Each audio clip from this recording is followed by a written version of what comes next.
Hello guys, this is me Mangesh Kumar and you are watching our favourite YouTube channel Technical Man. तो आज हम बात करने वाले हैं एक पीसी बिल्ड के बारे में जो अंडर 10,000 की बजट में बनेगा। तो इसका मैं वर्चुअल डिस्क्रिप्शन दूंगा कि ये कौन कौन से कंपोनेंट्स हम यूज़ करने वाले हैं। तो चलिए लेट्स गेट स्टार्टेड। तो सबसे पहले हम अपना पहला कंपोनेंट्स के बारे में बात करेंगे जो कि है मदरबोर्ड। तो हम डिसाइड करेंगे कि हम कौन सा मदरबोर्ड लगाएं। G31 मदरबोर्ड लगाना है हमें, कौन सी कंपनी का लगाना है। तो आसूस और गीगाबाइट्स का बहुत महंगा मदरबोर्ड आता है, तो हम जेब्रोनिक्स का मदरबोर्ड इस्तेमाल करने वाले हैं। तो जेब्रोनिक्स का मदरबोर्ड ये लोकल मार्केट में भी आसानी से अवेलेबल हो जाता है। तो हम डिसाइड करेंगे कि G31 लेना है या G41 लेना है। अगर आपके पास में अगर DDR3 की रैम है तो आप G41 के साथ में जा सकते हैं, और अगर आपके पास में DDR2 की रैम अवेलेबल है या आप लेना चाहते हैं या सस्ते में अगर कहीं से मिल रही है तो आप G31 मदरबोर्ड लीजिए। तो इसमें कुछ अंतर नहीं है, सिर्फ प्राइस का डिस्टेंस है। वो करीबन 2500 तक आता है G41 मदरबोर्ड, और G31 मदरबोर्ड 1900 या 2000 के करीब आता है।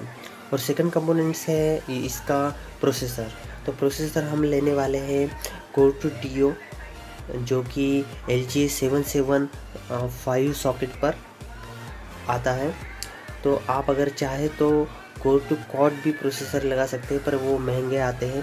तो मैं एक डिस्क्रिप्शन में बता दूंगा कि उसका किस तरह से है।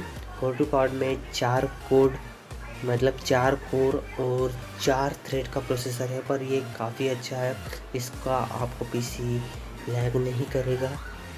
अगर आप लेना चाहते हैं तो डुअल कोर, Core 2 Quad और Xeon का ले सकते हैं।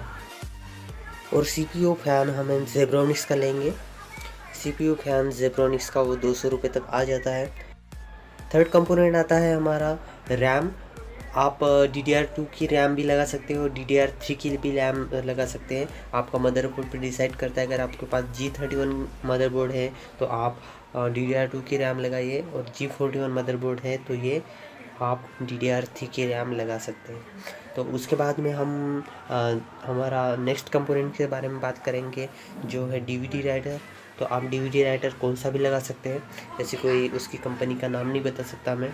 अगर आसूस, LG, सोनी का मिल जाए तो आप ले सकते हैं। और उसके बाद में हम PC केस के भी बारे में हम बात नहीं करेंगे, क्योंकि आप PC केस आपको जो पसंद आता है वो वाला ले सकते हैं।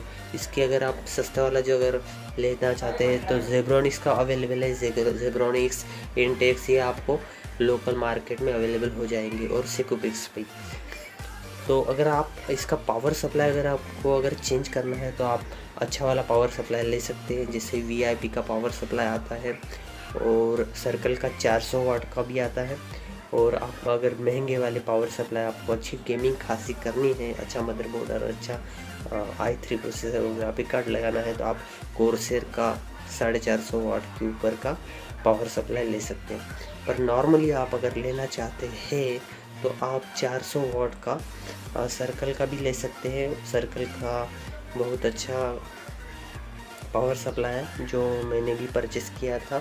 मैं वो आपको दिखाना चाहूँगा फिर बाद में, अगर आप देख सकते हैं तो ठीक है। नेक्स्ट कंपोनेंट आता है हमारा हार्ड डिस्क। तो हार्ड डिस्क भी आप अपने हिसाब से ले सकते हैं, पर मैं यहाँ पे रिकमेंड करूँगा कि आप 500 GB के साथ में चाहिए। आपको रिफर्निश्ड हार्ड डिस्क आपको मिल जाएगी 1600 रुपये तक, 1500-1600 रुपये तक आपको 500 GB की हार्ड डिस्क मिल जाती है। अगर आप 1 TB हार्ड डिस्क के साथ में जाएंगे तो वो 3-3.5 हज़ार की रहती है। तो हमारा इसमें बजट बिगड़ जाएगा, तो हम 500 GB के हार्ड डिस्क लेने वाले हैं।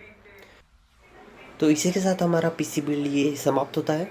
तो अगर आपको ये वीडियो अच्छा लगा हो तो इसको लाइक कर दीजिए और शेयर कर दीजिए, और इस चैनल को सब्सक्राइब कर दीजिए। अगर आपको अच्छी अच्छी वीडियो देखना है तो इस चैनल को आपको ज़रूर सब्सक्राइब कर देना चाहिए।